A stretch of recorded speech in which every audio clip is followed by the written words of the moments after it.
burn up an entire mountain, which will take 100 years to recover. We can protect these lush forests if you follow these guidelines.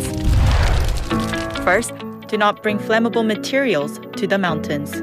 Second, do not cook or camp in the mountains. Third, do not litter cigarette butts. Your small actions are the first step towards protecting the beautiful forest. This campaign is brought to you by BEFM 부산 영어 방송.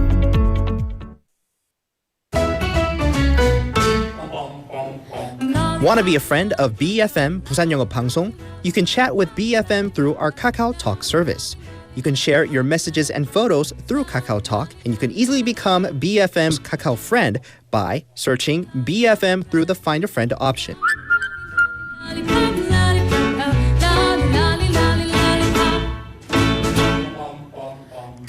Come share and chat with us at BFM anytime, anywhere for free.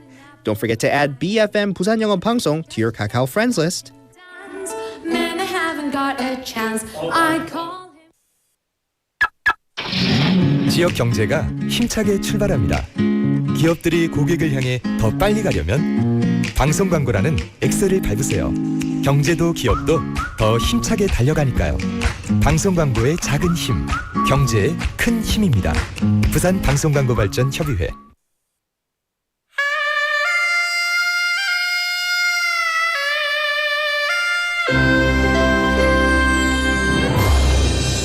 The time is now 7 o'clock.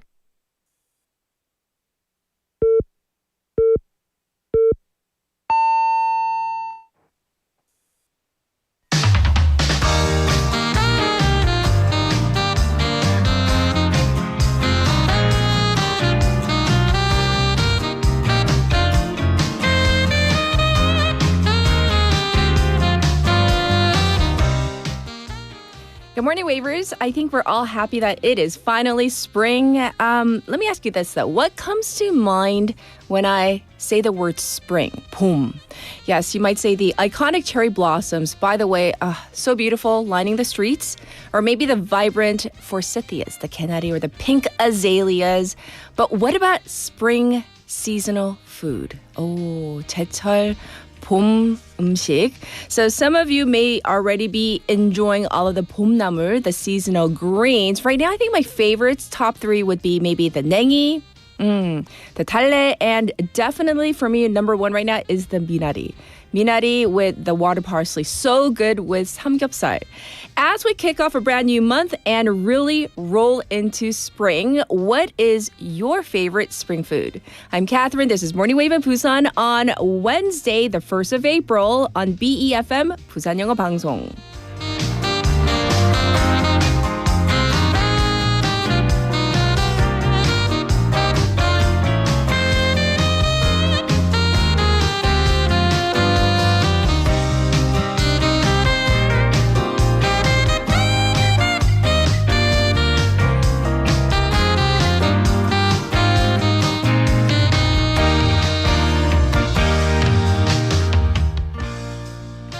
Good morning, Wavers. I hope you're all doing well on this beautiful April 1st morning. Oh my gosh, my producer, I thought she was giving me a sign. I got to tell this story. She was like waving me off and I was like, did I say something wrong?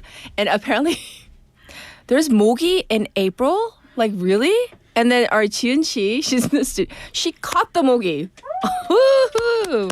She's our mogi catcher. So anyhow, welcome. Happy April.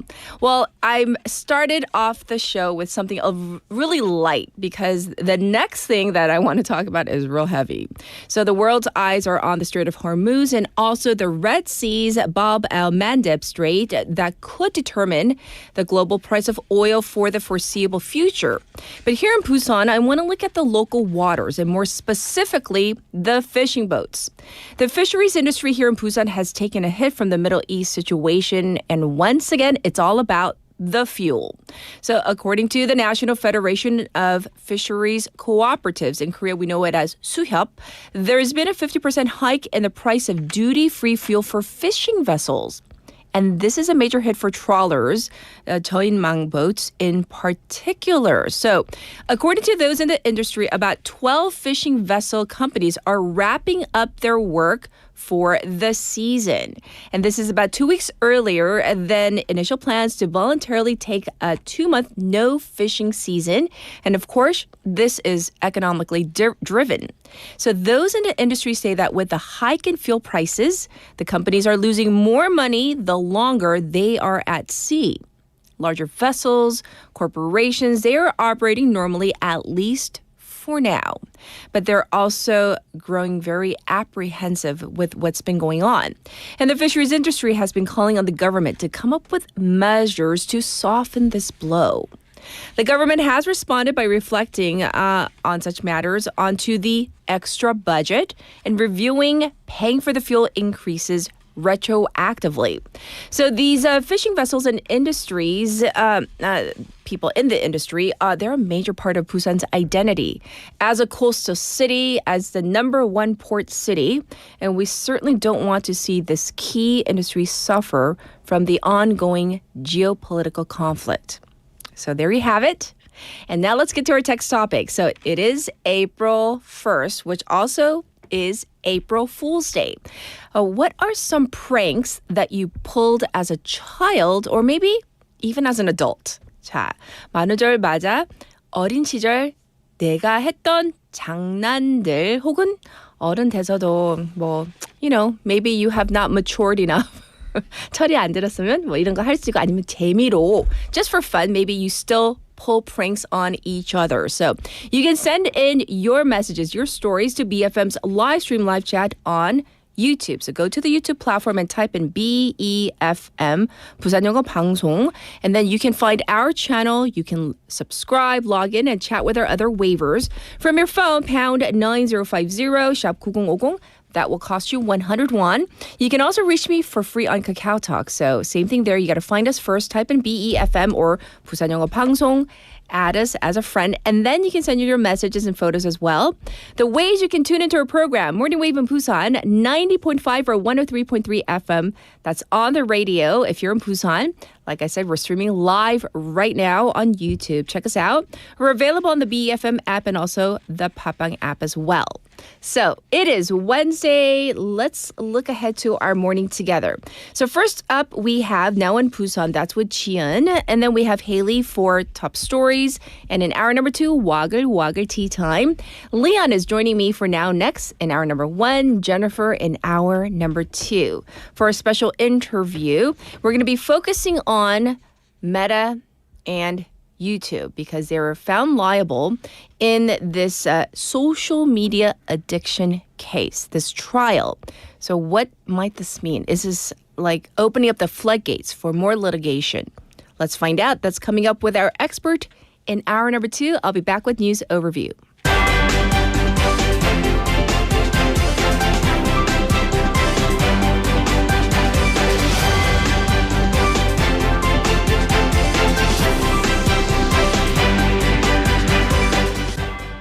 It's now 7:06 and this is News Overview.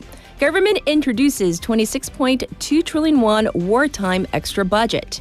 The cabinet yesterday approved a supplementary budget of 26.2 trillion won, including cash handouts for about 70% of the population, aimed at cushioning the economic impact of the Middle East crisis.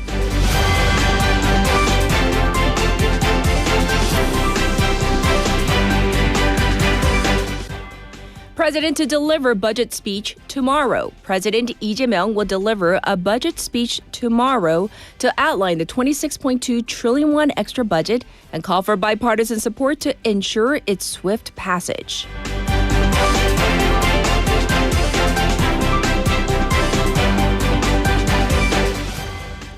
National Assembly passes Foreign Exchange Market Stabilization Bill. The National Assembly yesterday passed revisions to the Act on Restriction on Special Cases concerning taxation, giving capital gains tax deductions to individual investors who sell foreign stocks to reinvest in the domestic market.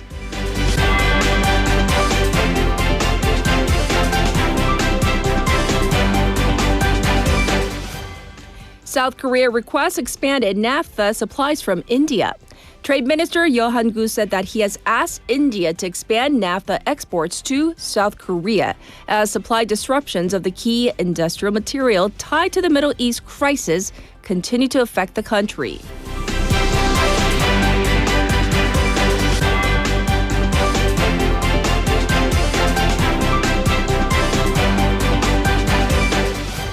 Trump lashes out at other nations to get their own oil from Horsmuz. U.S. President Donald Trump has lashed out at European countries to, quote, go get their own oil from the Strait of Hormuz, telling them to go learn how to fight for themselves. And this was News Overview.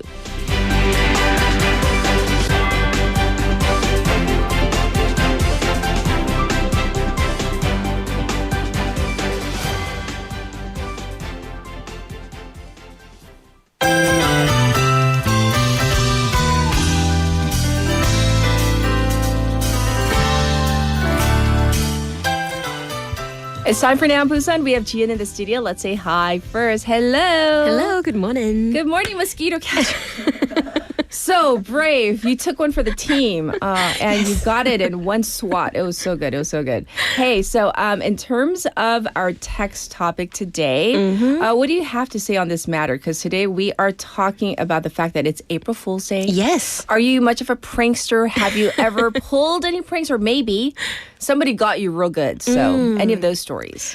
I mean, back then, when I was in middle school or high schools, we used to change our class before teacher comes into the classroom. Oh, really? The whole class. The whole class. The whole class. Ah. And to see if the teacher notices if we're in the wrong classroom. And what was your teacher's reaction? It depends. And some people were like, just go back to your classroom or like no fun. Sometimes no fun at all. But it takes too long for all students to go back to their right seats, so sometimes teacher had to change their classroom to Oh, really? do their classes. It was pretty much fun. Okay. Well, that's actually a fun story. But we're going to dive into some local news. Yes. Let's begin with Busan's historical significance because the city is taking another step toward UNESCO recognition. So what's the latest? Yes, Busan City will apply this year for a UNESCO preliminary evaluation of the wartime capital Busan heritage. This heritage refers to key sites that reflect Busan's role as a temporary capital during the Korean War. Yes. It was already added in May 2023 to National Tentative List for UNESCO World Heritage in the Modern Heritage category, marking the first modern heritage case of its kind in the country.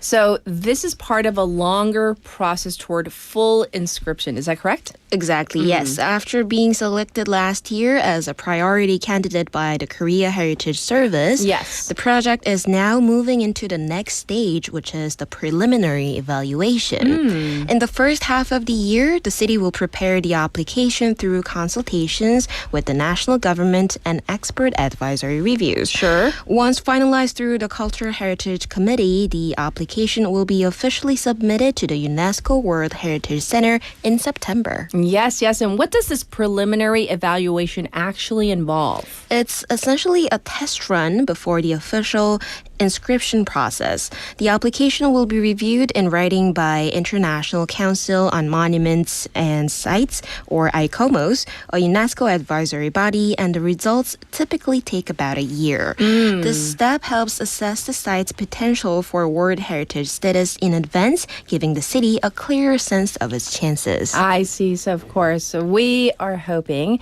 it's going to be a long process. So we'll await word. So thank you, Lian. Moving on, Busan is breaking new ground in environmental policy. What's happening with the Haeundae Arboretum? Busan City has received official approval to register the Haeundae Arboretum as an external project under the National Emissions Trading Scheme in the forestry sector, the first case of its kind in the country. The system allows local governments and companies to earn certified carbon credits by absorbing carbon dioxide through trees and wood-based resources and then trade those credits on the emissions market. Oh, okay. So what makes this site particularly significant? The Arboretum arboretum was built on a formal landfill site, which means there are no direct emission facilities, but residual greenhouse gases are still present. The city demonstrated that planting trees there creates a carbon sink on otherwise idle land, and that the project meets international standards for reducing, absorbing, and removing greenhouse gases. I see. So it's not just about being symbolic about this. This has a measurable impact. Exactly. Once fully implemented, the arboretum is expected to absorb a total of 1,365 tons of carbon from 2026 to 2041. Yes. That's roughly equivalent to the annual emissions of about 570 internal combustion engine vehicles. Oh, so that is significant. How will those reductions be used then? After verification, the reductions will be converted into Korea Offset Credits, or KOCs. These can support local companies in achieving carbon neutrality and securing verified emissions reductions. Yes. So when we think about it, it also kind of feeds back into the local economy then, right? Right, exactly. Busan plans to reinvest any revenue from carbon credit sales into expanding urban forests and other green projects, creating a cycle of environmental and economic benefits. I see. Well, thank you for letting us know about this. So once again, that was regarding the Hyundai Arboretum. Next, we have a public health update. Busan is strengthening its response to norovirus. What's changing? Yes, Busan Metropolitan City of Institute of Health and Environment is expanding its monitoring system to better prevent group infections of norovirus. Okay. Until now, inspections mainly focused on groundwater, but the scope will now include food and environmental samples from childcare facilities.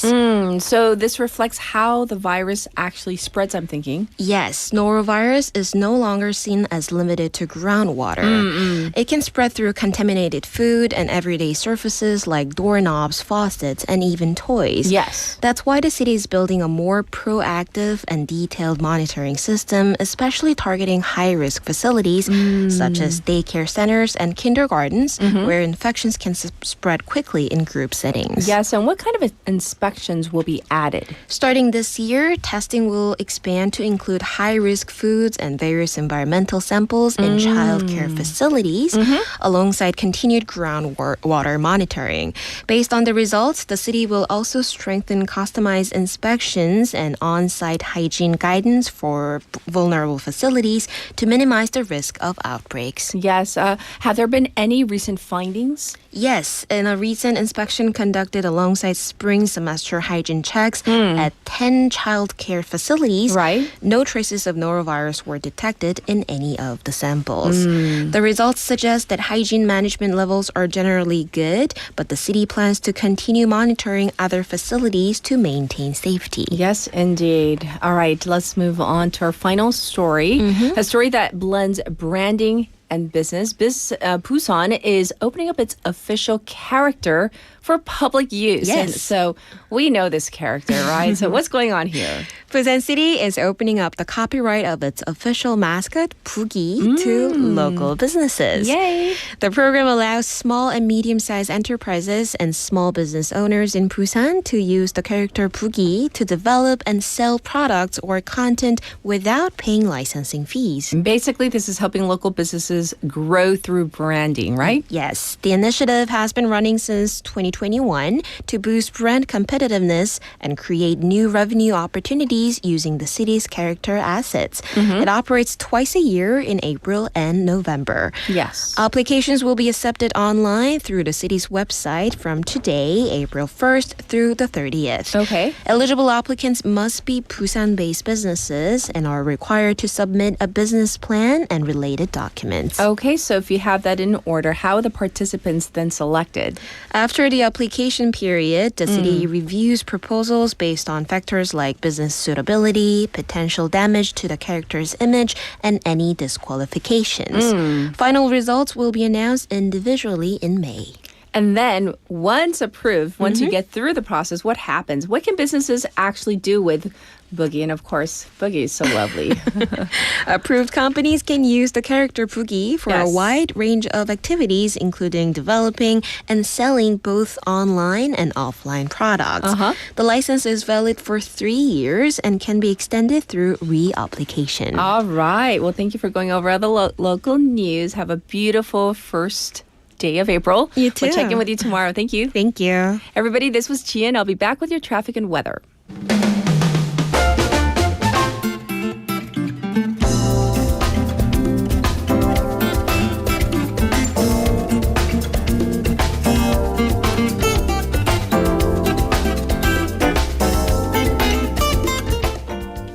It's time for your traffic report. It is now 7:18 on this Wednesday morning. First up, let's talk about the Dongso overpass. It is backed up from Hwangyong ramp to Kaegum. Also congested on Namhae Expressway from Namsanjeong station to the Deokjeon ramp. Also busy on Luno Samsung-daedo from Myeongji underpass to Shinho Bridge. And it's slow on Gwanmun-daedo from Pangnam Tunnel to Baekyang Tunnel. Currently, it is 11 degrees here in Busan under cloudy skies and some light rain in certain areas of the city. The daytime high will go up to 17 degrees today with sporadic light rain in the afternoon to evening. Across the nation, cloudy with rain basically forecast. Across the nation in the afternoon, bad flying dust in Sejong and Jeonbuk. The daytime highs will go up to 18 degrees. That is very dependent on where you are. This was your traffic and weather.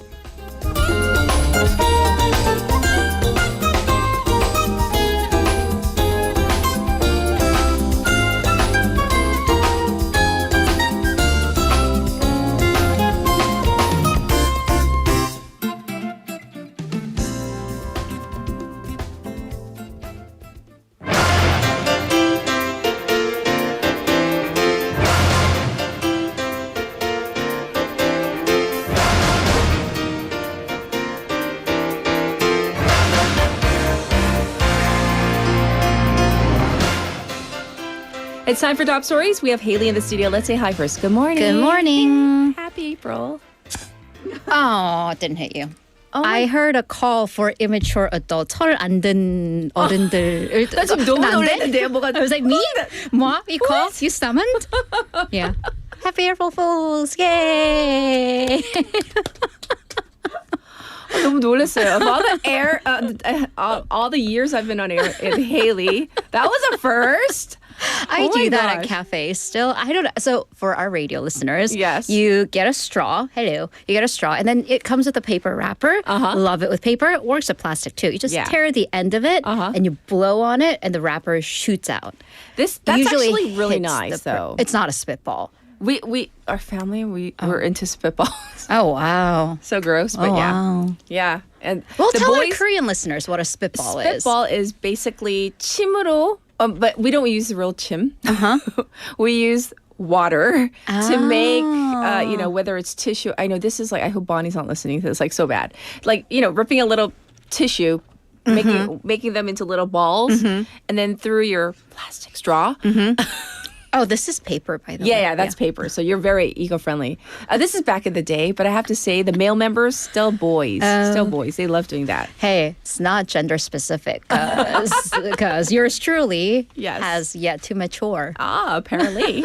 Well, text topic. We're talking about this. So do you always do this? I've always done that. Okay. I will probably Now we know. continue to do that until, you pry those straws out of my cold dead hands. Yes, yes. I mean, I do have like a silicone straw that I use. I only do. And yeah. Silicone straw? Yeah. And then I think when I was younger, Yes. my older sister was really mean to me and I was a big brat. So it balanced out. I see. Yeah, like my poor parents. So I would, she would like do something mean to me and then I would like tape a piece of string on her door, like stretch it to like her ankle length.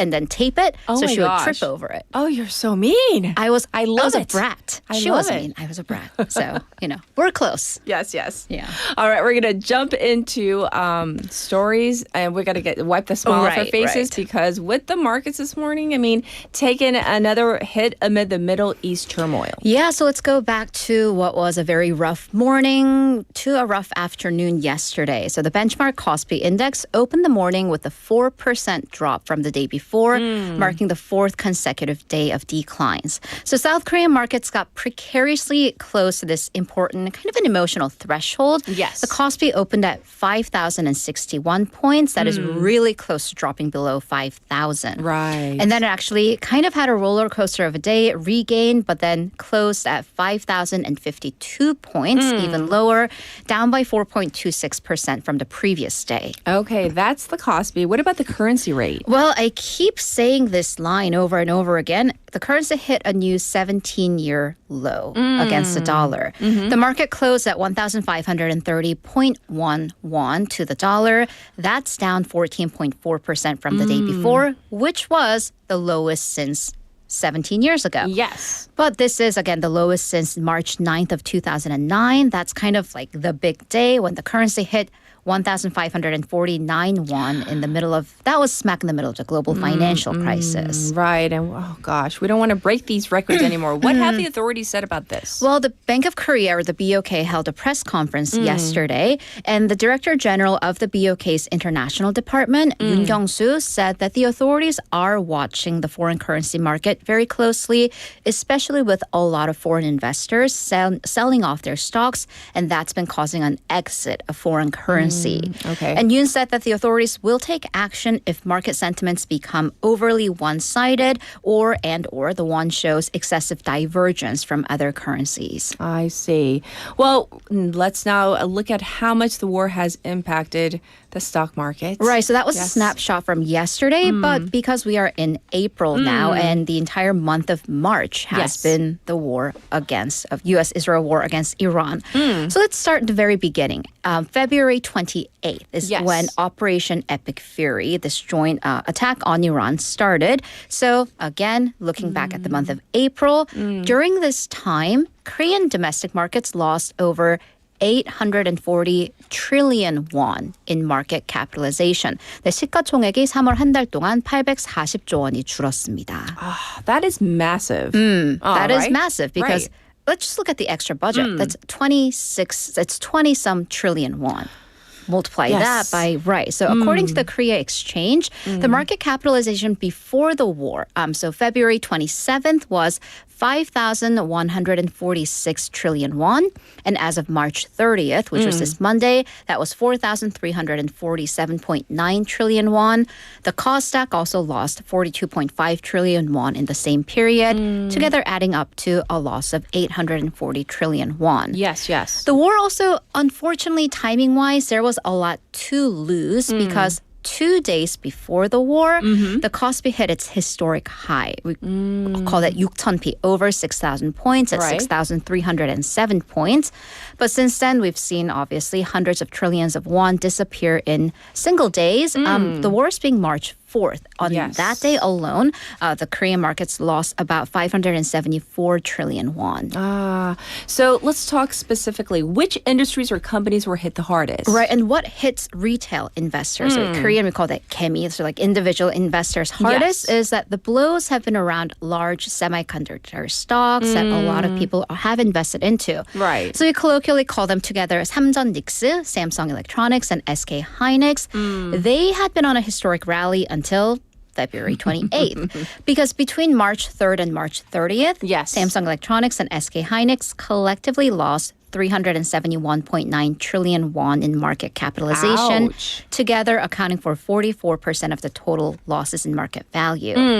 So insiders attribute this to diminished investor sentiment from the entire Middle East situation. Right. There was also the Google TurboQuant situation. We covered that on Monday. And that has lowered expectations for the memory chip market. Yes. Hyundai Motors and HT Hyundai Heavy Industries also saw a 30% and 20% decreases respectively. And those those are due to concerns about the raw material costs. Right. So that's in the past. We can't do anything about that. But we do want to know about the projections for the future. That all depends on the war, right? When will that war stop? So analysts say that the biggest factor as it stands is whether U.S. troops will have ground operations in Iran.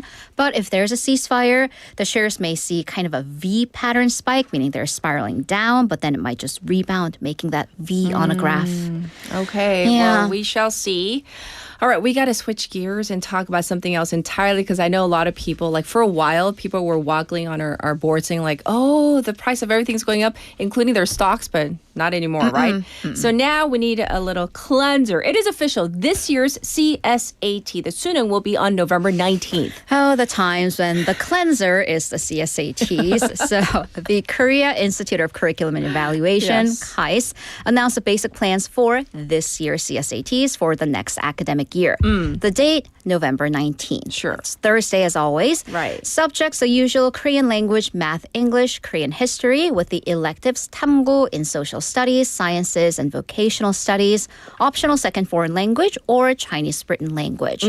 As usual, again, math and Korean language portions will have both common mandatory sub-subjects and the subjects that the test taker can choose. But the thing is, everybody is going to be thinking about, and they're already talking about, the difficulty level. Right, and Because that last year- is going to be the top issue, Yes. especially coming off of last year. Yes. Well, KAIS emphasized that the difficulty level of the test will be in line with the public high school curriculum. Also maintain a 50% connection with the EBS CSAT lectures and their study material.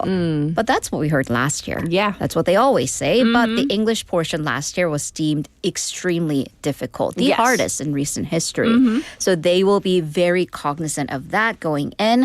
On top of that, the testers pool, because we're going to have likely a lot of repeat testers and returnees Yes. in high numbers to apply for the expanded medical school quota. That's right. So the test will need to also have questions that are hard enough to separate those top score getters, Yes. but not too hard. Right. Just to let everybody know once again, like that one question is going to make or break you for many students. Exactly. So that's why we're talking For about top this. score getters, the one Yes. question, and depending on whether that comes in the math portion or the English portion, Korean language, it's very complicated. It is. All right, now let's talk about this. This UN resolution on North Korea. Right. So the United Nations Human Rights Council has adopted this year's resolution on North Korea's human rights situation. So the South Korean permanent mission, so the diplomacy there in Geneva, said that the council adopted the resolution by consensus during the regular session on Monday local time. This was co-sponsored by South Korea and 49 other countries. Yes. So what does the resolution say specifically? Right. So as usual, it denounced North Korea's systemic and widespread human rights violations and inhumane crimes. But this year, it emphasized the freedom of movement, the freedom of expressions, along with an immediate extradition of those who have been taken inside North Korea, and also to resume family reunifications. Right. And this is the 24th consecutive year of that resolution being adopted. Right. So let's talk about South Korea being a co-sponsor of this bill. Right, because it's been a bit of a back and forth situation. So South Korea participated as a co-sponsor from the years 2008 to 2018. It opted out after that during the Moon Jae-in administration, returned during the Yoon Suk-yeol administration in 2023. Yes. So this government, the Lee Jae-myung administration, considered reportedly opting out of the co-sponsorship because the government has been trying to mend ties with Pyongyang, but it has joined this as a co-sponsor to act in principle on recognizing the universal value of human rights. I see. So thanks for letting us know about this. And now we do need to get the latest updates from Iran. I hear there's some breaking news. Right. So just a few minutes ago, U.S. President Donald Trump has been having a White House press event in the Oval Office to sign an executive order. One of the reporters asked about, of course, oil prices. Yes. And he stated that the oil prices could go down very soon, quote, all he has to do is to leave Iran and that the U.S. will be doing that very soon. And when pressed on when very soon might be, he stated in 2 or 3 weeks when the U.S. objectives in Iran are complete. Oh, 2 to 3 weeks. Okay, so we'll see if that really happens. So is there anything else that we should be knowing about Iran? What's happening? Right, so let's get into what you briefly mentioned in news overview. Yes. When President Trump kind of lashed out at European allies to, quote, go get your own oil. Right. The reason is because Europe has been more proactive in pushing back against the war. So we're talking about countries like France, Italy, Spain. They're kind of denying U.S. or Israel from flying weapons through using their airspace, essentially. Basically, don't get us involved. Well, President Trump said that all these countries that cannot get jet fuel because of the Hormuz Strait situation, they should buy U.S. oil instead, or just go to the strait and take it and build up some delayed courage, said Trump. This, though, it comes as the U.S. has been facing its own oil woes because U.S. gas prices, their average gas prices passed $4 per gallon for the first time in 4 years.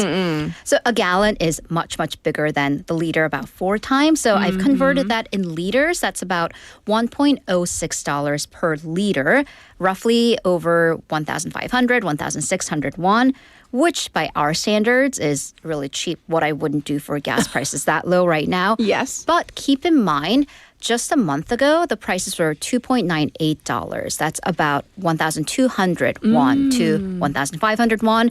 And unlike Korea, we kind of casually say like 기름 한 방울 안 나는. We do not get a single drop of oil from our resources. Right. The U.S. is the world's biggest oil producer. So keep all of those in mind. Yes, yes. And as this is going on, Iran is ramping up pressure on the vital shipping waterways. Note the waterways. So Multiple, first, we have plural. to start with the Strait of Hormuz. Of Yes. course, the Iranian parliament approved a bill to start charging tolls for ships to pass through the strait. This is according to Iranian state media. The bill also includes a provision that bans ships from the U.S., Israel, and countries that participate in, quote, anti-Iran sanctions from passing through the strait. Sure. The bill didn't specify the exact amount. However, previously, we have seen reports of ships paying $2 million. That would be Yes. 30 billion won to gain safe passage. So, yeah. Yes, yes. But now another vital shipping passage may be under threat, which I also mentioned during the news. But yes, we need you details. did. So if the Hormuz is the entry and exit to the Persian Gulf, that's between the Arabian Peninsula and Iran. To the west of the Arabian Peninsula, there's the Red Sea. Yes. And the passageway to that is the Bab al-Mandeb waterway. Yemen has a direct access to it. Enter the Houthis that operate out of Yemen. So Bloomberg has cited several European authorities who said that Iran has been pushing the Houthis to prepare for vessels that try to pass through this strait to attack them, basically. But if the war escalates, so preparations are ongoing, it seems, and the escalation point would be if the U.S. tries to take over the Kharg Islands. Okay. The Red Sea, by the way, is responsible for about 10% of global crude oil supplies. Okay, well, that was a lot to digest. So we're going to let our listeners think about all the news stories. In the meantime, we'll check in with you in hour number 2. Thank you, Haley. See you in a bit. Well, it is time for our song. Oh, 벌써 엔딩 하면 안 됐는데 벚꽃 엔딩 by Busker Busker. 그대여 그대여 그대여 그대여 그대여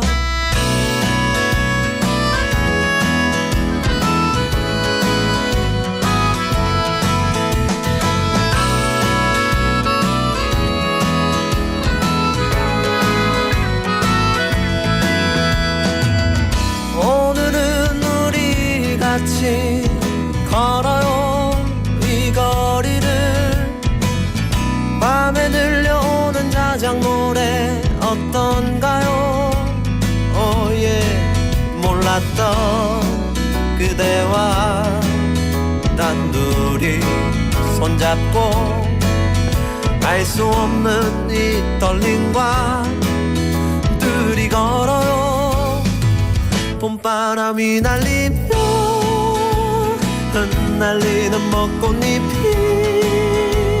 울려 퍼질 이 거리를 둘이 걸어요 봄바람이 날리며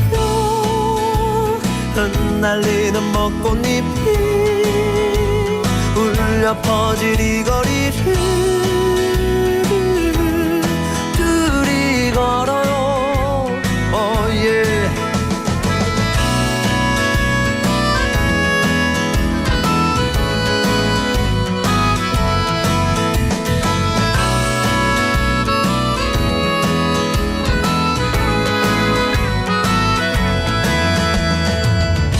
그대여 우리 이제 손잡아요 이 거리에 마침 들려오는 사랑 노래 어떤가요 사랑하는 그대와 단둘이 손잡고 알 수 없는 이 거리를 둘이 걸어요 봄바람이 날리며 흩날리는 벚꽃잎이 울려 퍼질 이 거리를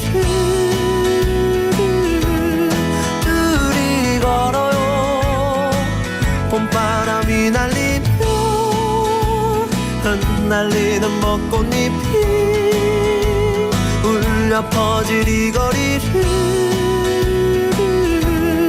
둘이 걸어요 바람 불면 울렁이는 기분 탓에 나도 모르게 바람 불면 저편에서 그대여 네 모습이 자꾸 겹쳐 또 울렁이는 기분 탓에 나도 모르게 바람 불면 저편에서 그대여 네 모습이 자꾸 겹쳐 사랑하는 연인들이 많군요 알 수 없는 친구들이 많아요 흩날리는 벚꽃잎이 많군요 좋아요 봄바람이 날리며 흩날리는 벚꽃잎이 울려 퍼질 이 거리를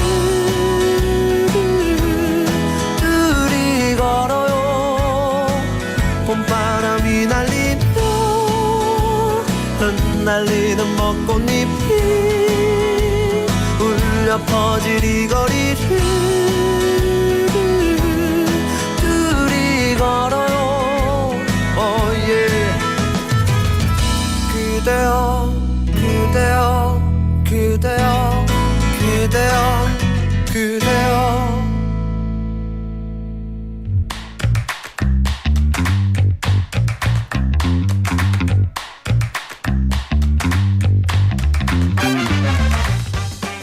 It is time for Now and Next. I was like so into the song and listening to it. We have Lian in the studio. Good morning. Good morning. How are you? I'm good. We're blue tone today. Yes, blue toned indeed.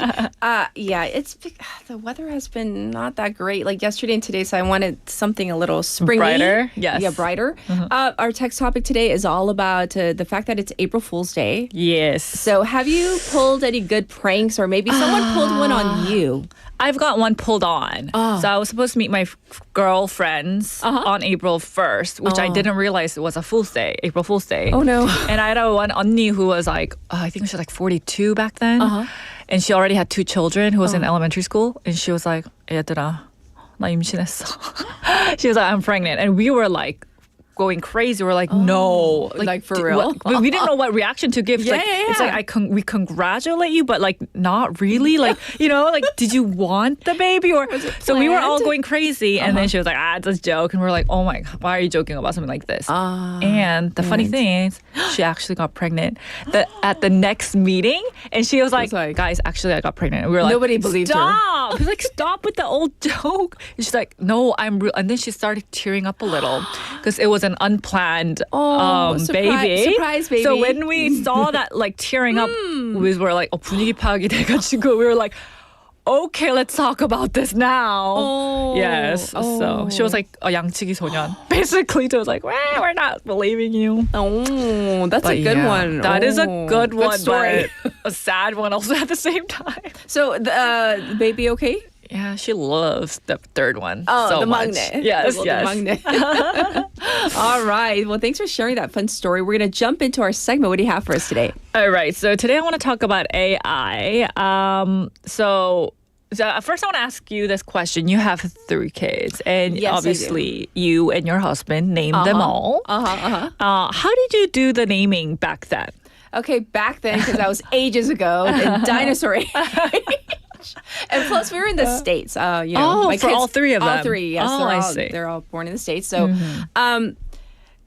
one thing for sure, though, I regret is like we didn't give them Korean names. Oh, really? They only have English They names? only have English names. They don't have Korean names. That's one thing I really, really Oh, regret. I see. Okay. And so, like, later on, we made up Korean names for them. After they had to settle in Korea? Yeah, but then they're not allowed to use those names. Right. At It's school, not they have to- legally. it's not legally. So I feel bad. So every time I we talk about see. names, I feel this pang of guilt. Like, oh, why didn't I think like their whole their names, their first, middle, everything's Right, English, because usually American, back then it was like English name and then middle Korean middle But we didn't name. even do the Korean middle name. Oh, So it's Well, why do you okay. ask? I ask Yes. because back then I'm sure you guys talked about what names you Oh, want to yeah, give yeah. them. Of course.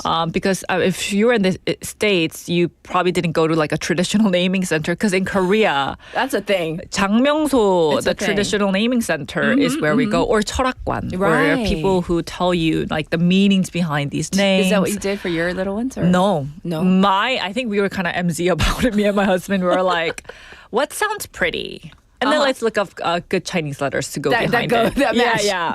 And it was the worst because it was the number 1 most frequently used name of that year for a daughter. Oh, so a hot name, trendy name. Yes, it was the worst. So every time I go to the hospital, it's like her name. Anyway, besides the point. Yes. So people now, parents nowadays, what they're doing is they're turning to AI Yes. to help them decide the names for their children. Wow, AI for everything. AI for everything. So Yes. parents are inputting the birth dates, like the possible birth Okay, dates, okay. and the preferred meanings behind the names. And, when there's disagreements among the family members, they go to AI. Hey, so my husband wants, option A. I want option B. Yes. Which name has a better 사주? 사주 in English is 4 pillars of fortune telling, Yeah, yeah. basically. So this is what people are doing because the benefits is obvious, right? There's no consultation fee. You don't have to get yourself anywhere. Yes. And again, no waiting, instant answer. Yeah, that's true. A is better than B. Okay, it is then. So I love it. It's so simple. It is so Input. simple, right? Get output. And the thing with Korean names, it can sound the same, but we can all have all the different Chinese letters behind it, right? the To know the different meaning. So then if you pick a name, you ask the AI once again, give me all the possible combinations of Chinese letters for these names and, suggest the best combined meanings. And it even gives you like a score based on which name has like a higher, like deeper, elevated, positive meaning. So people are, turning to AI for this. That's pretty I love the idea. Like if too late, like not very close, but if I had a fourth. Right. Yeah, like I Why would not, input into right? AI. Because back in my Yeah. days, I just searched, what does this character have, meanings Right. behind. But And then doing it for us. every time my kids they have to fill out something and they always ask for the 한자. Yes. Oh, yes. We don't ever know. 없음. 없음. Oh, what? You're just 한글이에요, 그냥? Like Oh, their right, you don't have a English Korean name. Yes. It's like straight it's translated into like Yes. phonetically the. Oh, yes. I'll just give you an example. My second one, her name is Rachel because it's literally like 레이첼 이렇게 적어야 돼. And then there's no 한자 behind it. So then they always give me the evil eye. I And see. someone's asking, 미국에서는 어떤 기준으로 이름을 고르나요? Definitely on the meaning and the way meaning. it sounds. Right. And then there was a reason I chose particular name with going with the matching with the middle name. Uh-huh. But yeah, it's definitely behind the meaning. Yes. Yes. So also in terms of the trend in the names is actually changing as well because historically names all kind of reflects the times. So back, for example, in the 1940s, there's a lot of names that included the character young, 미영, 수영. There's a lot 한영. of young, because it means longevity. So it reflects a desire to endure difficult times. 우리 PD님이 적은 것 좀 읽어주실래요? 희수 PD는 한자가 뭐예요? So we have our assistant producer here. 희수 PD님은 한자가 기쁠희, 빼어날 수. Oh, and then what about 예지 PD님은? 밝을 예, 지혜로울 지. 맞네요. 밝고 지혜로운 PD님. Yes. 이걸로 했어야 되네. I love the meanings. Yes. Okay. So those are the meanings. And so, but today's, the names are becoming softer, more neutral, and more globally adaptable. So kind of not as much as Rachel, but it's going into that direction. Because parents are considering how easily a name can be pronounced in English. Oh, both ways. Both ways. So one example is Jae, which is J. But in Korean, it would be like Kim Jae kind of thing. And so I have a confession. When I first heard your name, oh yes, I didn't know if your surname was you. Yeah, people get confused. Because I thought it was is it 안유리 or I think 80% people say it's 안유리. 유리님, 유리씨. 그러니까. And I'm like, I'm 유리안. Yeah, it's so, and then right? they say, it's so odd, but then it's so actually pretty that way. It's really pretty, right? So, but I was kind of like, is her name Yuri or Lian? I had this it's the most Korean Chinese character name ever. Oh, really? Yeah. Lian is so, really? It sounds so American. It's so pretty. No. I mean, my grandpa named it with with his meaning behind it. But, right. Yes. Oh, so I love it. Do people still use the 돌림자? 돌림자. I did for my kids. 진짜 써요? 옛날 살이 Z잖아요. 요즘은 listen, not anymore. Right, back in your day. 요즘은 저가 애를 낳았을 때만 해도 I did for my kids. Right. They start with a G something, G something. Now the younger generations who are giving birth feel like it feels a little rigid and a little hierarchical to force your kids to have the same one character. Like you guys have the same blood, you guys have to sound the same. I guess it sounds too hierarchical. Well, I thought it was just cute. I thought it was cute too. Yeah, it's like my baby sounding the same. But so now people are kind of moving away from the trend as well. So I don't know, like all this 사주, the 4 pillars. But that's so hot these days. It is so hot. Yes. So before we dive into the AI 사주, which I've been doing obsessively 진짜요? myself Is it good? and for my friends. Yes, it's so fun. So just to briefly talk about what 사주 is in English for our listeners who may not know. So the 사 is number 4. So 사주 is the 4 pillars. And basically it refers to the 4 numbers, which is your year of that you were birth, the month, the day, and the hour. So based on those 4 numbers, you basically get a map of your life, an outline of how your life will unfold. Before we move on to our next topic, but I always wonder, so if you everybody goes to their 산후조리원 these days and you have babies together and you're friends for life, but then if all your babies were born on the same day and they're born around the same time, do they have the same fortune? That is a good question. But even though 산후조리원이 있어도 다른 시간에 아이들이 나왔으니까. 똑같은 시간이면 다 같은 사주인가요? I don't know, but they say the hour is very important, even by 30 minutes. That's true. So, right. So these AI-based fortune telling, based on this 사주, the 4 pillars that all of us have, is gaining so much popularity. You haven't done it yet? No. Oh wow, you guys done it, right? Yeah. I've done it. It's only $991, which is less than $1. Oh really? Which is the selling point. Everyone's like, 990원의 행복인데 99,000원의 행복이다. 해봐야 되겠다. And then I was like, I Compare. don't believe it. And then I read it and I was like, I believe it. Okay, okay.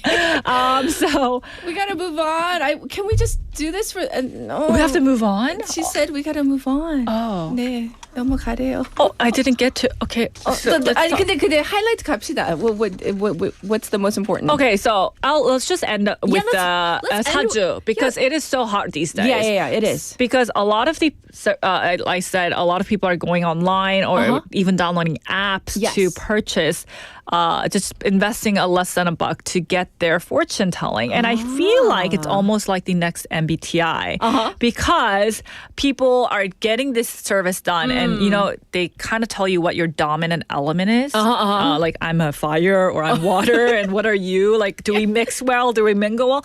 It really reminds me of the MBTI craze era. Right. And so that's what people are doing these days. And also, like, you may wonder, so why now? Why is Haju? Why are we being so obsessive over it? Why? Experts say that it reflects something deeper in our society these days because younger generations are looking for comfort in the days of trouble and uncertainty, the job market, the economy, the war that's going on. Yes. And if these fortune telling applications, I've done it before, so I know, they kind of picture you put you in a positive light, and they 기분 좋게. 예쁘게 말해줘요. I think that's one of their selling points, and also it kind of lays out what your future holds.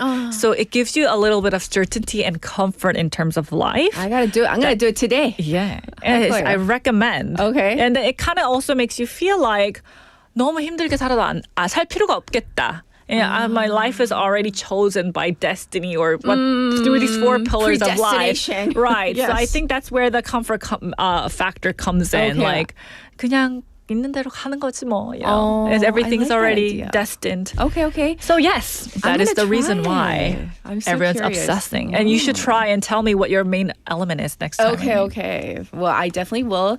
Thanks to Lian for bringing us such a lively discussion as usual. And we'll check in with you next week. Okay, bye. All right, everybody, it's time to wrap up hour number 1. So I definitely don't want you to do this. And I know this is so cheesy. Final song. Don't Look Back in Anger. This is by Oasis. I'll be back at 8. Slip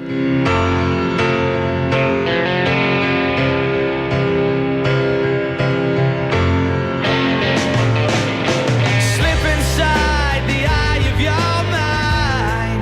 Don't you know you might find a better place to play? You said that you've never been, but all the things that you've seen slowly fade away.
모두를 위한 교통안전. 나부터 실천하면 모두가 안전해집니다. 어린이가 안전하게 뛰어놀 수 있는 부산. 아이 키우기 좋은 도시는 우리 모두의 미래이자 희망입니다. 이 캠페인은 어린이가 안전한 부산을 만드는 은행, B&K 부산은행과 함께합니다.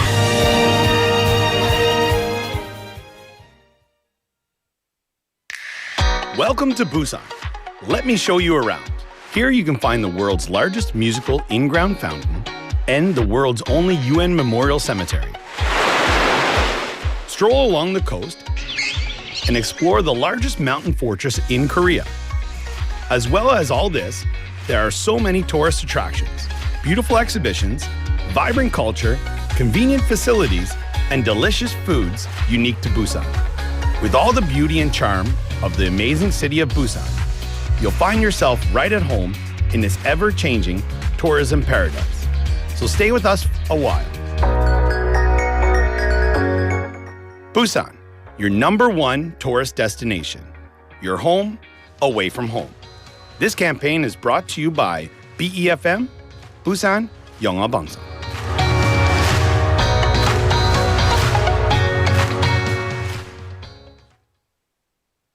The weather is so nice today. I'm sure this won't be a big deal.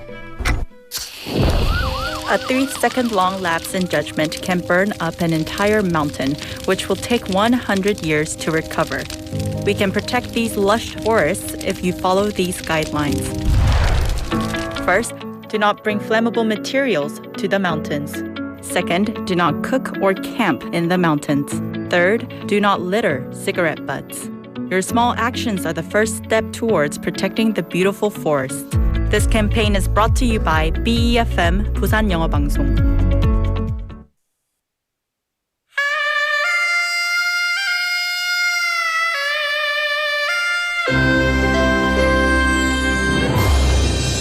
The time is now 8 o'clock.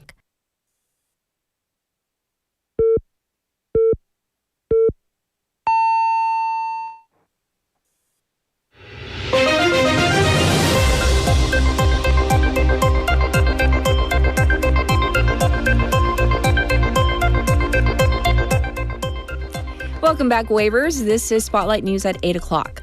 Government introduces 26.2 trillion won wartime extra budget. The cabinet yesterday approved a supplementary budget of 26.2 trillion won, including cash handouts for about 70% of the population, aimed at cushioning the economic impact of the Middle East crisis. The proposal focuses on 3 key areas: responding to high oil prices, stabilizing livelihoods, and minimizing industrial damage while securing supply chains, according to the Ministry of Planning and Budget.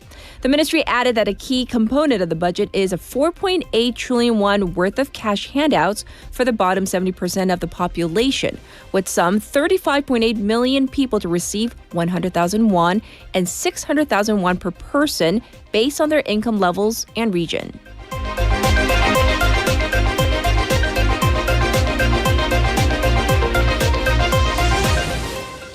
President to deliver budget speech tomorrow. President Lee Jae-myung will deliver a budget speech tomorrow to outline the 26.2 trillion won extra budget and call for bipartisan support to ensure its swift passage.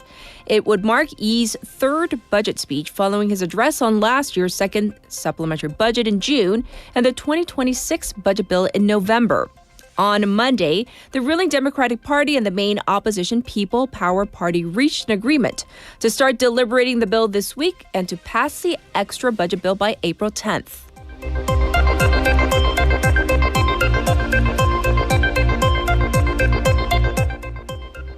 National Assembly passes Foreign Exchange Market Stabilization Bill. The National Assembly yesterday passed revisions to the Act on Restriction on Special Cases Concerning Taxation, giving capital gains tax deductions to individual investors who sell foreign stocks to reinvest in the domestic market. The parliament also passed a bill designating Labor Day as an official public holiday, which would allow all workers, including public servants, to take May 1st off starting this year. The parties also ratified the bilateral Comprehensive Economic Partnership Agreement with the United Arab Emirates, marking South Korea's first free trade pact with a Middle Eastern country.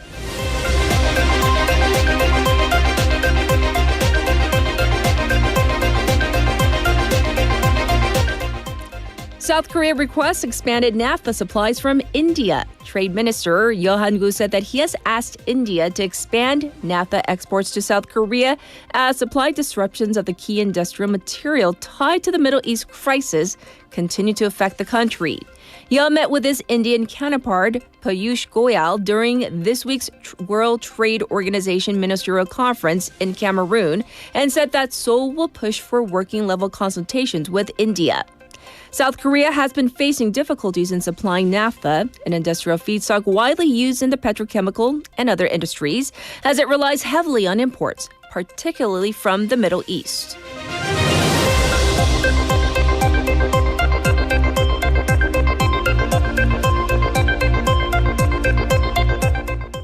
Trump lashes out at other nations to get their own oil from Hormuz. U.S. President Donald Trump has lashed out at European countries to, quote-unquote, to go get their own oil from the Strait of Hormuz, telling them to go learn how to fight for themselves. The comment comes as some European nations, including France, Italy, and Spain, have been pushing back against the war. In the meantime, speaking to reporters at the White House, Trump said all he has to do to bring down oil prices is to leave Iran, adding that the U.S. could exit within 2 or 3 weeks. And this was Spotlight News.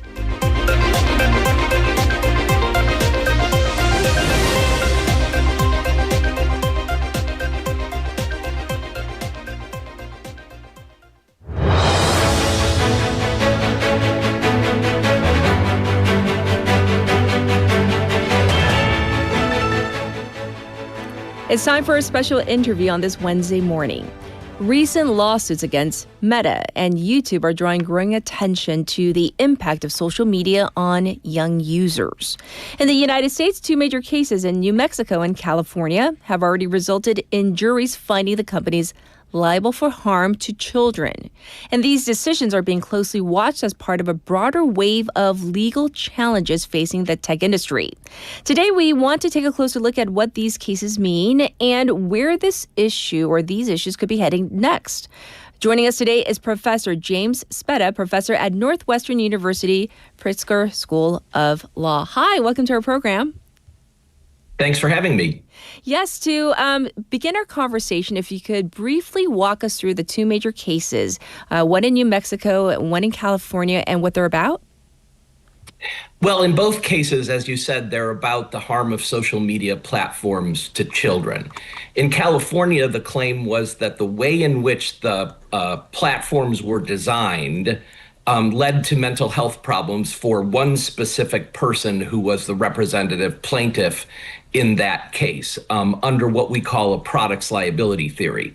In New Mexico, the state of New Mexico sued on behalf of all people in New Mexico, alleging that the platforms had essentially misrepresented how safe they were for children, and those misrepresentations caused children to be harmed by using the platforms. Yes, but as you just said, Professor, one is a products liability case and another is a misrepresentation. That's what the claims were. But it does seem that both juries, respectively, found Meta and YouTube liable in different ways. But what stands out most to you and to the layperson, who might be listening or viewing this? What stands out most to you about these cases?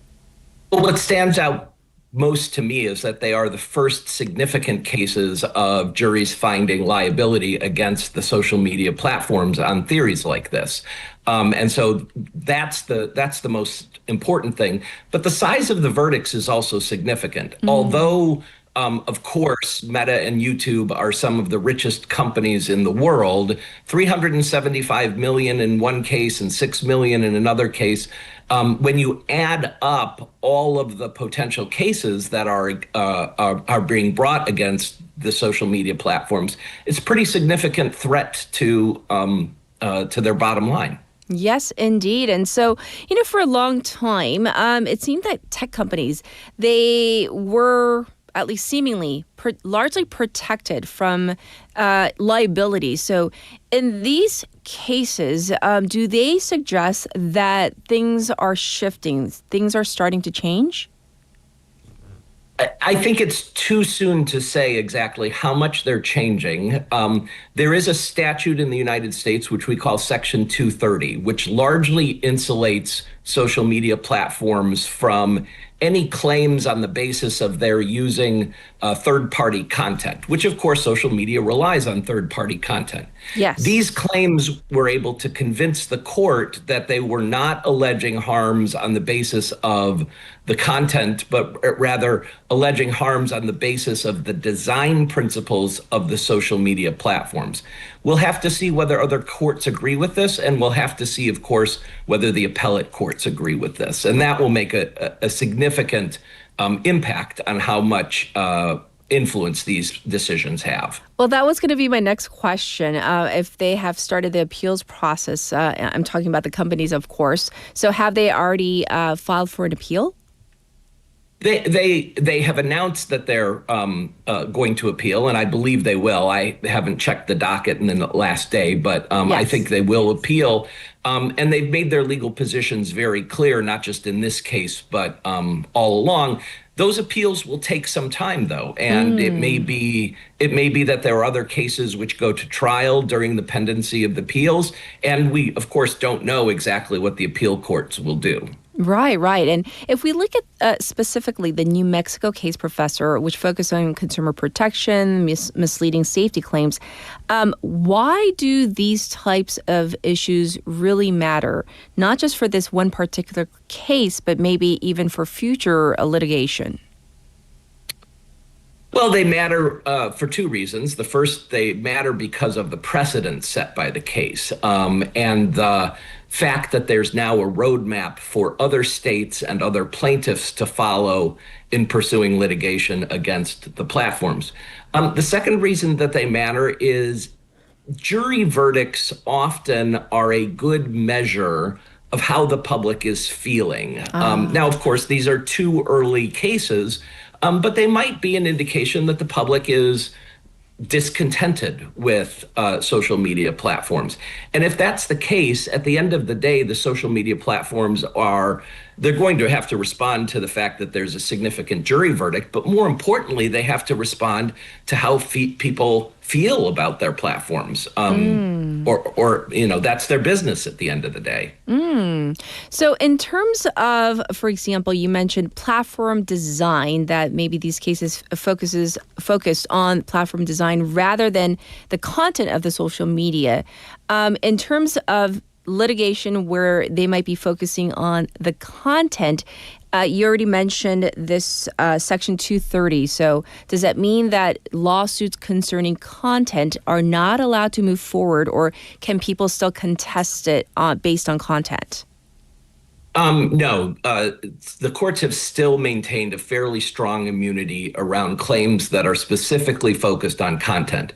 And a lot of courts and some academics believe that the distinction between the content and the design is not really a strong distinction. Let's say that we had the features of design like endless scroll that the plaintiffs are focused on, but the endless scroll was just videos of kittens, right? Doing nothing but playing the television in an old internet reference, playing the piano. Right.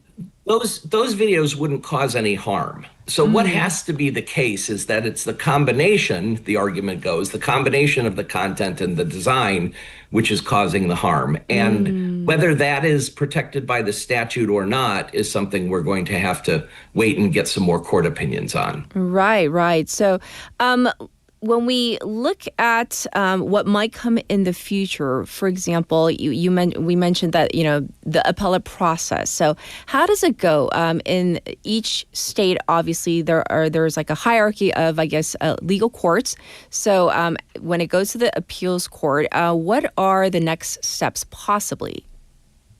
Well, the next step possibly are that the court finds in favor of the defendants, notwithstanding the jury verdict, on the strength of this statutory immunity, or they might affirm the jury verdict. We could end up somewhere in the middle as well. There are claims about things other than immunity, such as the underlying theory of tort law and the underlying theory of deceptive practices. Sure. That's why I say the appeals could take a while. I see. Well, looking ahead, in terms of the future of regulation and accountability for social media companies, because you mentioned, Professor, that, when we have these jury verdicts, it's kind of a measure of maybe how the public is feeling about these companies right now. So do you think that, this is going to change anything at all in terms of how the companies run and operate?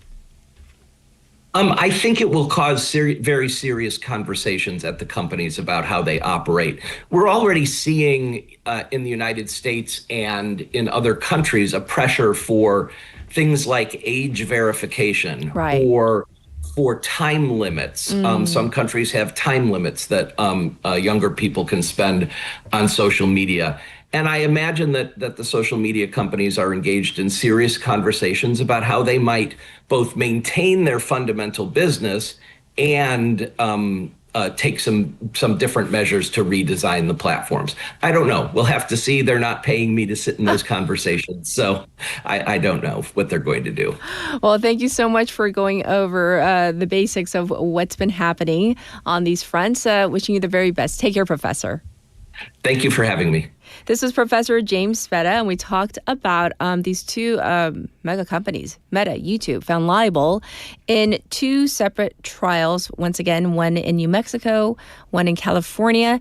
And as the professor pointed out, two different arguments, one on products liability and the other on misrepresentation. So not necessarily just targeting the contents because of this Section 230. Well, that was your special interview for this Wednesday, and I'll be back with your updated traffic and weather.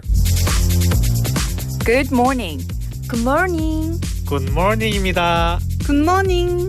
좋은 아침입니다. Morning wave in Busan. Morning wave in Busan. Morning wave in Busan. Major news, local buzz, and expert takes. It's all here on Morning Wave in Busan. Brighten up your morning commute with Morning Wave in Busan. Morning Wave in Busan.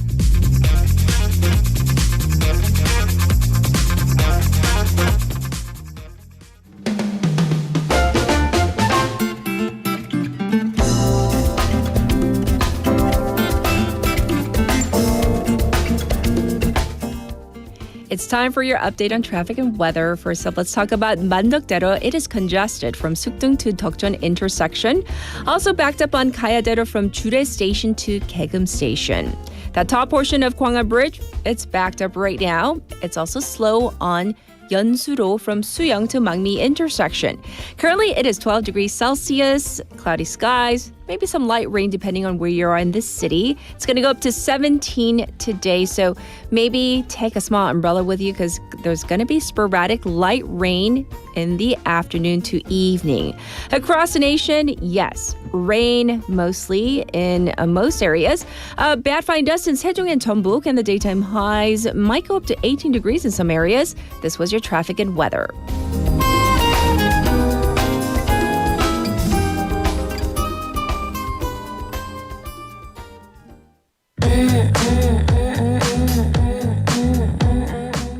And this is 봄처녀 by 선우정아.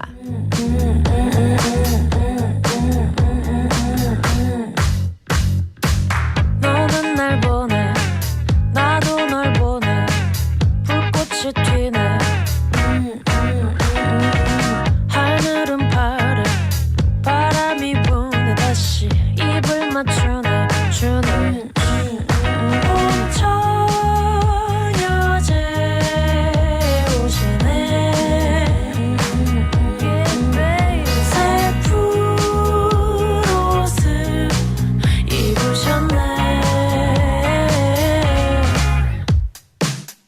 Part 2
연락처지 마무리는 속눈썹 위로 봄바람 머리카락에 봄바람 어깨술 펼쳐 봄바람 yeah, yeah. 걸음은 좀 더 가볍게 걸음은 좀 더 가볍게 걸음은 좀 더 가볍게 yeah, yeah. Yeah, yeah. 형형색 널 뒤흔드는 가을 갈색깔 향 다가오는 몸짓 가지가 지쳐 지고 올라간 밤 뒤죽박죽 도시의 봄이라 형형색 널 뒤흔드는 가을 갈색깔 향 다가오는 몸짓 가지가 지쳐 지고 올라간 밤 뒤죽박죽 도시의 봄이라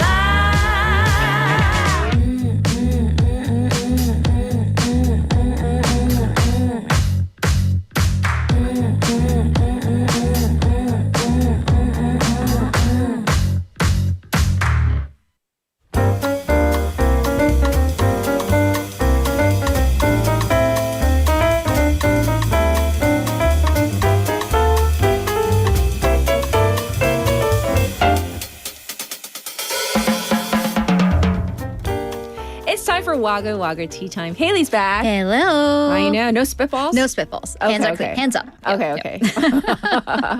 Well, we're always in a good mood, Haley. Mm-hmm. And then we got to talk about this. Okay. It's one of those moments. We got to go back to the coupon, a personal data breach. The e-commerce giant gave out coupons for all of its customers, even to those who left the platform. And then contacted them about it. Oh. So, reportedly sent messages to those who have apparently left the platform, canceled their membership. So that raises questions again about the state of personal information. So, according to the Personal Information Protection Commission, the PIPC, they're looking into whether Coupang is properly managing the personal information of those who canceled their membership. Because according to those in the industry, well, one user in particular case, but several users who have canceled their memberships, this one person back in December, but received a text message recently from Coupang informing them about the final day to use these discount coupons, which if you are a member, that date is April 15th. Okay. And that message had a link to go to the platform, to Coupang. Because of that link, some say this could be perceived as an ad because if you click on that, it'll take you to the site. Right. It encourages people to click on and gain access to the website. Okay, but once again, this raises the question of how Coupang still had the user's personal information even after they left the site. Exactly, because that would involve at least the company having their phone number. Right. And is that still kept on Coupang's database even after they canceled their membership and deleted the account? And we're just going to conjecture that one of the reasons they left is because of the personal information breach. Yes. So what's supposed to happen when you cancel your membership? Well, under the Personal Information Protection Act, when somebody cancels their membership or account, their information must be immediately deleted. And Coupang's policy also says that the information for marketing purposes, meaning ads, will be destroyed upon the account's deletion. Oh. So did that happen? Also legality of, well, was that message an informative message or an one of advertising nature? So that legality could be debated when it comes to kind of fines or administrative action. Sure. But consumer experts do say from the customer's perspective, well, that seems inappropriate. Because, again, why are we even talking about this in the first place? So we have a screenshot of said message, and apparently from our producer, that's her message. After she deleted her account. So wow.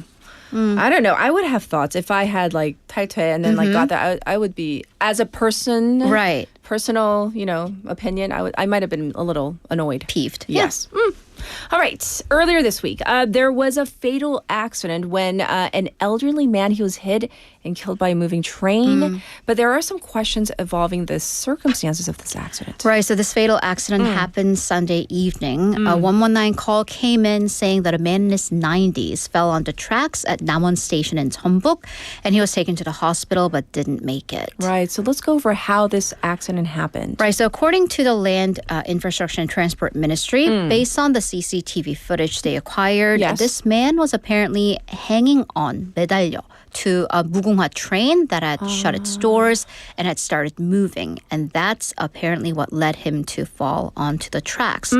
But as to why was this man hanging onto the train in the first place, the ministry did not provide an explanation. I see. So always a question. Could there have been safety lapses? Right, because when a train is about to leave the platform, the station's staff, 영무원, is supposed to be on the platform, do a whole sweep of the area, make sure that all the doors are closed, everyone is behind that yellow safety line, and nothing is in the train's way on the tracks. However, Korail didn't disclose whether a staff was on the platform at the time of the accident. We're not saying there wasn't, but they didn't say whether one so we was. don't know. Exactly. So after this accident, the Land Ministry said that they're conducting a full inspection of whether railway safety measures are being followed. Okay, well, once again, a tragedy. All right, up next, netizens are waggling about this case from a franchise cafe. And there are multiple facets to it, so let's try to break it down. Okay. So first, one owner of a franchise cafe is trying to press charges against a former part-time employee for embezzlement and theft. 업무상 횡령. Okay, so how much are we talking about in terms of the alleged amount? How much? 12,800원. 12,800 won. Well, not the money, not in cash allegedly. 3 drinks. That the worker drank? Well, took, allegedly. Took. Okay. Right. So now that we have the facts, let's go over the circumstances. So this former employee worked at this coffee shop franchise from May to October of last year. Okay. So he was hired through one branch, but then he would also be dispatched to the second branch, different owners, but under the same franchise when there were staffing shortages. So it was at the second branch this incident happened. On October 2nd, apparently this worker had worked way overtime, almost 40 minutes after. At 10:34 p.m., they made 3 drinks without the owner's permission and took them home on their way home.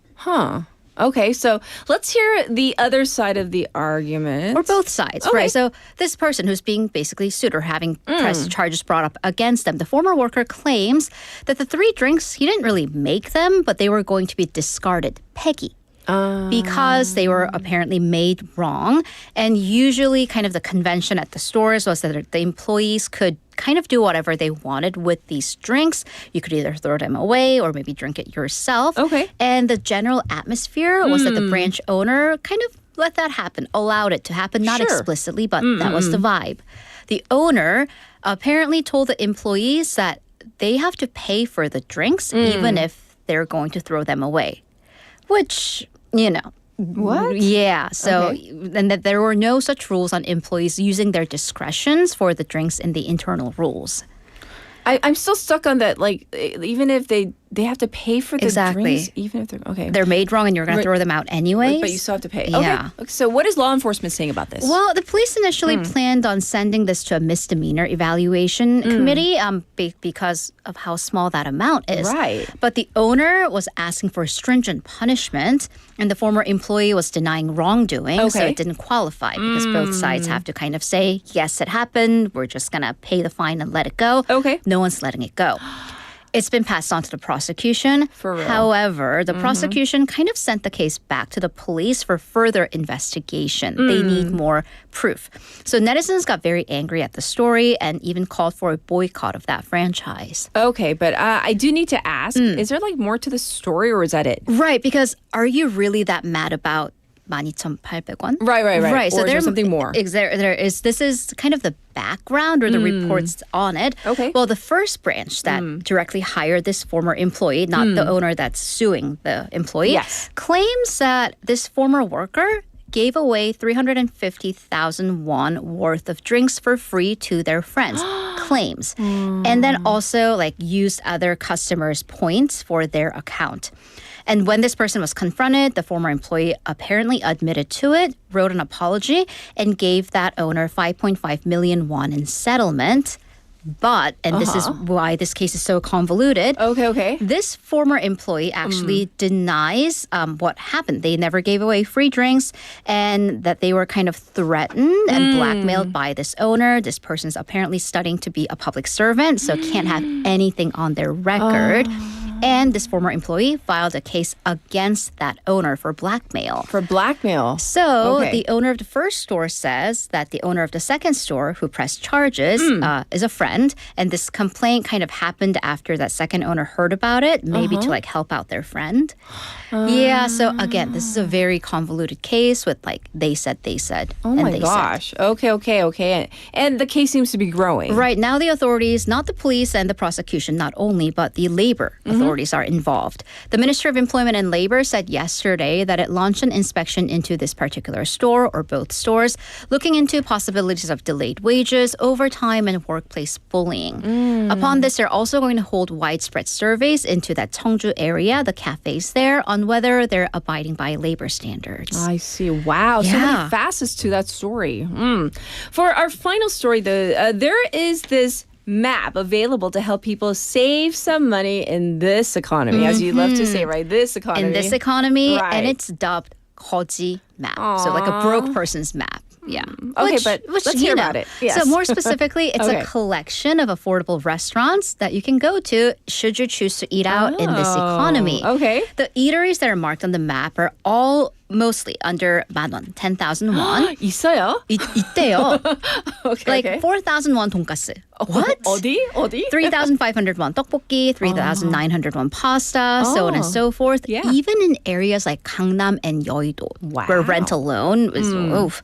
And then the map even has like a menu called Hot Deals for discount items and shopping. And users share links for sales and deals both on and offline. Okay. So this stems from a chat room called 거지방, so like a broke person's open chat. Right. And people would get on, share tips on how to save money, even make decisions. Like when someone's like, oh, should I buy like these pair of headphones? And they're like, no. Look at your life. I love it. I love this idea. Yeah, and then sometimes it's very like they joke. Sometimes it's about like serious financial tips and whether a purchase is justified or not. So they're encouraging each other to be frugal, to save money. And there's a similar function on this app map, and then people are even trying to save on buy one get one deals and go halfsies on a 1+1 buy one get one deal.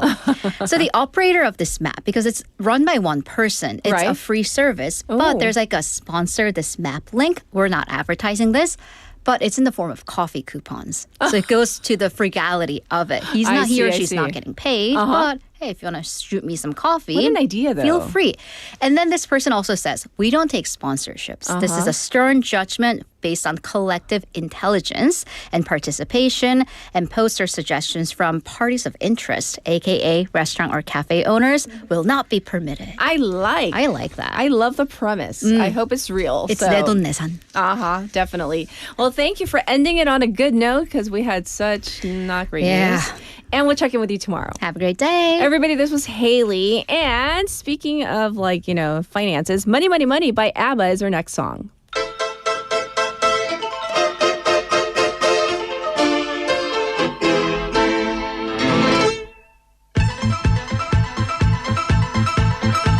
I work all night, I work all day to pay the bills I have to pay. Ain't it sad? And still there never seems to be a single penny left for me. That's too bad. In my dreams, I have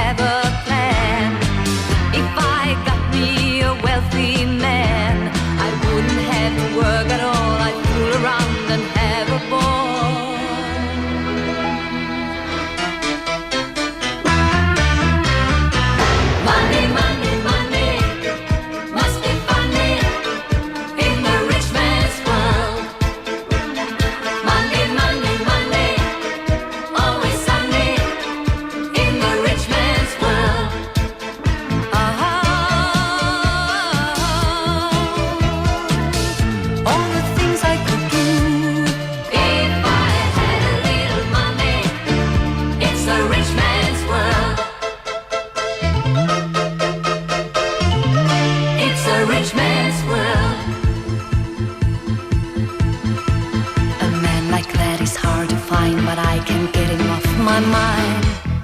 Ain't it sad? And if he happens to be free, I bet he wouldn't fancy me. That's too bad. So I must leave. I'll have to go to Las Vegas or Monaco and win a fortune in a game. My life will never be the same. Monday, Monday, Monday must be funny in the rich man's world. Monday, Monday, Monday, always Sunday in the rich man's world.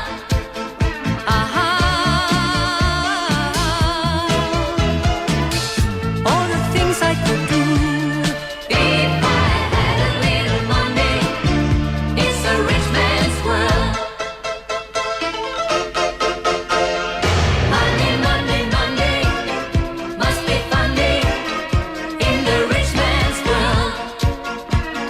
Monday, Monday, Monday, always Sunday in the rich man's world.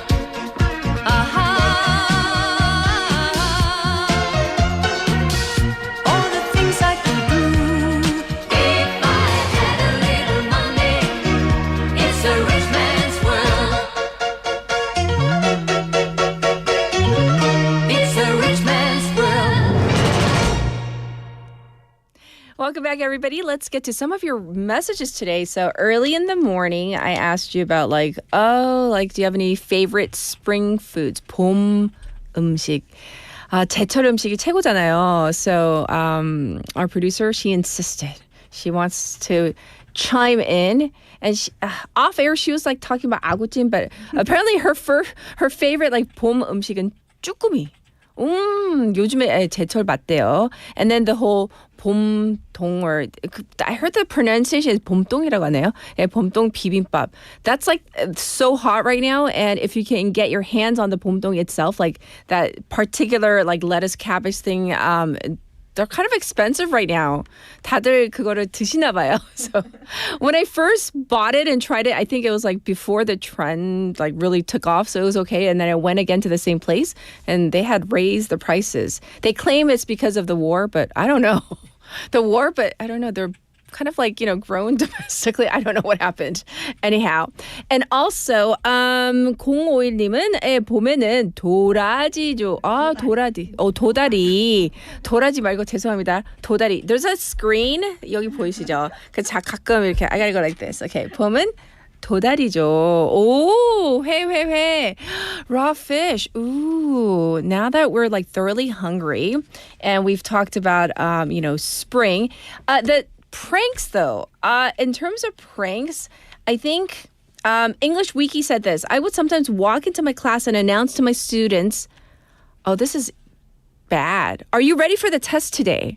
시험날 아닌데 시험 준비됐나요? 물어보면 학생들, I can just only imagine what the students say in their head and also out loud. So, that's a funny prank though. I think I'm gonna try it today. 오늘 해볼게요, 저도. When I get to school. 중간고사 당겨서 지금 보는데요. Let's see what my students say. They'll probably hate me, but all right, we're gonna get into work in progress.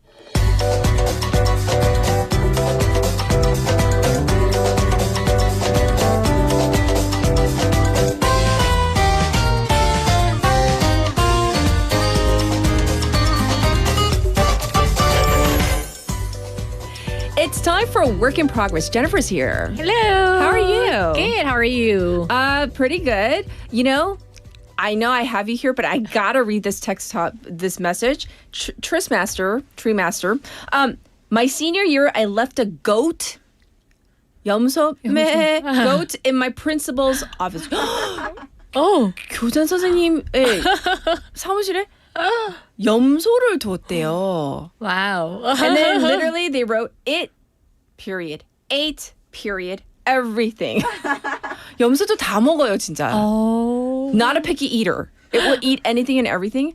I wonder, were you able to graduate? 졸업 무사히 했는지. I wonder what That's principal a senior prank, thought about this prank. 근데 미국에는 senior prank, everybody does it together. There's a reason. 그래야지 So we can graduate together. So that not one person is holding accountable. Goes to jail, right?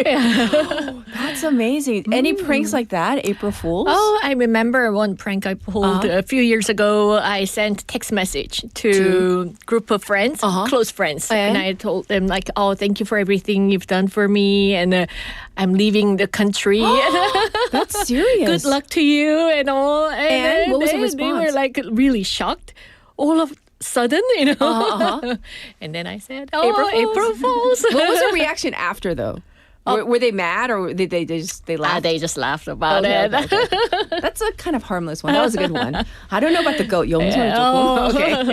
Well, what are we talking about today for Work in Progress? Today, I want to talk about a trend that's quite growing, especially among Gen Zers. It's called career co-piloting. Oh my gosh, Gen Zs and their like new terminology. What is career co-piloting? What is this? It refers to something quite surprising. More and more young professionals are managing their careers together with their parents, not with their friends, but with their parents. Really, with their parents. So it's not just advice, because usually parents love giving advice. Oh yeah. 이렇게 하지 마, 너는. But actual involvement. Even if it's unwelcome, you know, we can't stop. Exactly. Not just the emotional support, but really active participation. Parents are helping with the resumes, preparing for interviews, and sometimes even advising on salary negotiations. In some cases, parents even review job offers together with their children before a decision is made. Right. So can the parents tag along to the interview too? At this point, it's like, isn't it too much? I mean, don't know. resume, I can understand. Right. They can proofread and everything's okay. I've done that. You know? Yes. Proofreading is good. Right, yeah. but that's a really big shift in terms of what we're used to. It is. In the past, once you enter the workforce, your career was considered your own responsibility. It's your life, your own responsibility. Yes. Now, for some people, it's becoming more of a shared process. A shared almost like a joint project. Yeah. But there are others like 051님. 와, 우리 아빠는 왜 안 해줬을까요? 아버지, 아버님 듣고 계시면 좀 앞으로는 부탁드립니다. Okay, so joint project. And this isn't just happening in Korea. Okay. It's being observed globally. Okay, so what's the reason? What's driving this change? Are Gen Zers just like, what's going on? Well, there are several reasons. Okay. The job market has become more complex and competitive. At the same time, expectations for new hires are higher than ever. Yes. Yeah, so actually the pressure does start even before you get the job, right? Exactly. And the stakes feel higher. People naturally look for more support than before. Another factor might be the changing profile of parents themselves. Oh, maybe like parents these days, generally speaking, may have like, for example, a higher level of education and maybe too like a more diverse career background. Yeah, that's what I'm saying. So they are just not just offering emotional support. They can offer much more. They are often capable of giving really practical and professional guidance as well.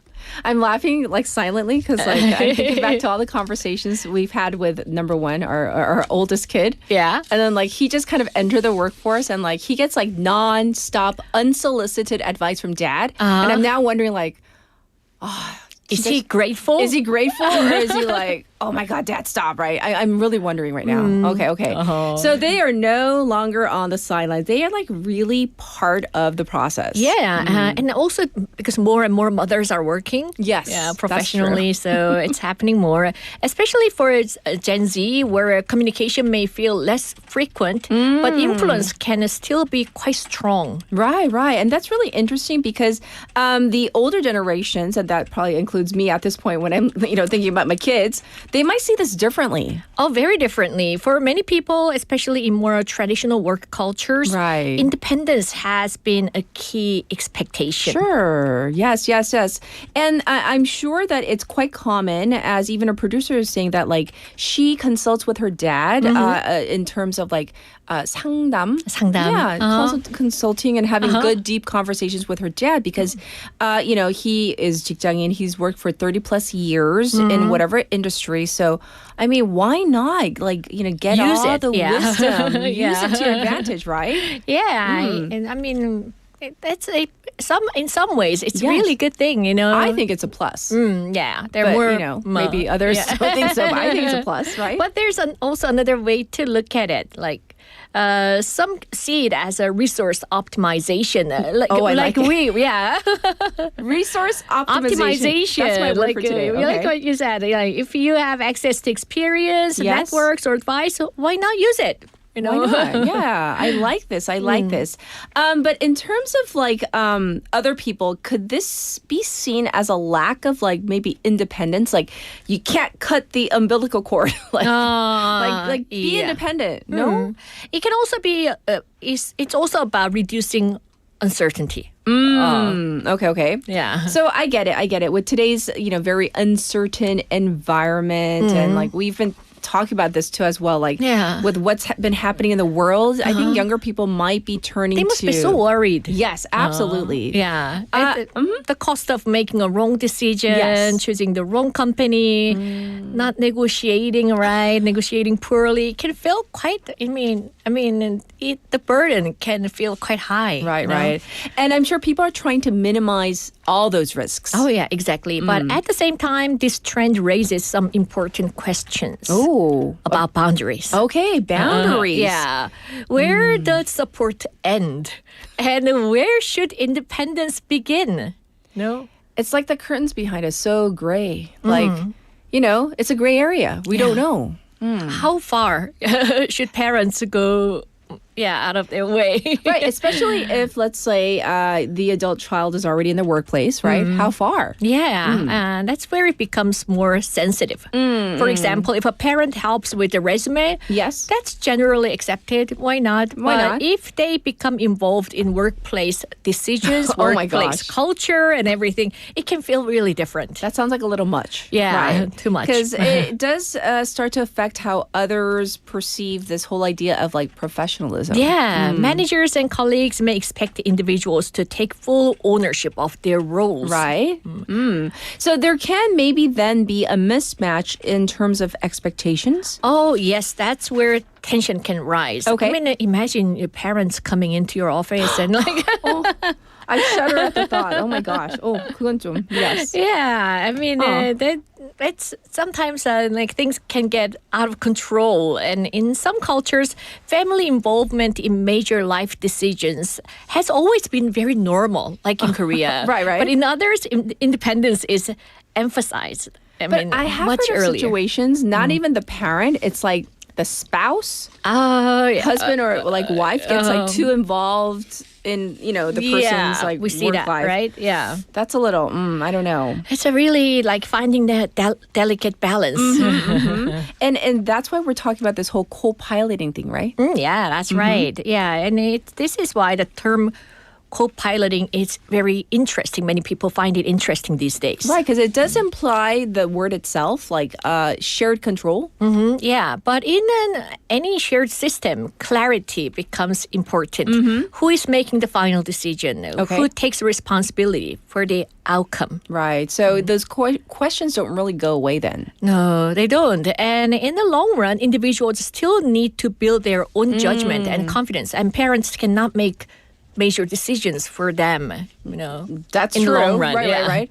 So support can be really helpful, but it cannot replace what you're talking about, the whole ownership idea, right? So the real question might be, at what point does support start to hold someone back? It becomes like a hindrance. Okay. Yeah, that's a great way to put it, but perhaps that's a key point. You have to really see how much help they need, how much support they need, what's the support and what's just getting involved too much.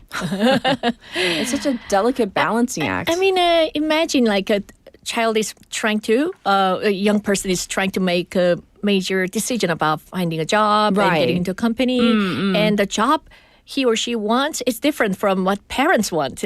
It's that's like a whole different. We could do a whole segment just on that about what you want to do as your career versus what your parents expect and want you to do. Yeah. It could be very, very. And careers are becoming more complex, more uncertain, like we said before, and people are responding by building stronger support systems. Ah, yes, indeed. I mean, that is important, but also keeping that independence, I think, is also important. No, it shouldn't Getting disappear. support is good, but you have to learn to be independent as well, right? Yeah, that's important. So people are still navigating both sides. It's a whole new kind of balance, though, really. Yeah. Piloting, that's really interesting. And it's still evolving. There's no perfect answer. Right? Yeah. Okay, well, thank you for bringing up a really interesting topic today. And of course, we look forward to next week as well. Thank you, Jennifer. Thank you. Bye-bye. All right, everybody, it is time to wrap up not just this segment, this entire morning together. So thank you for joining us today. This is Goodbye by Jessica Folger. So have a good one. Bye, everybody.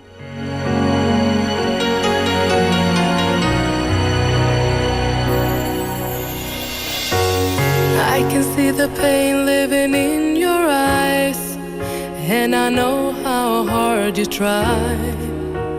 You deserve to have so much more. I can feel your hurt and I sympathize, and I'll never criticize all you ever meant to my life. I don't wanna let you down, I don't wanna lead you on, I don't wanna hold you back from where you might belong. You would never ask me why my heart is so disguised. I just can't live a lie anymore. I would rather hurt myself than to ever make you cry. There's nothing left to say but goodbye.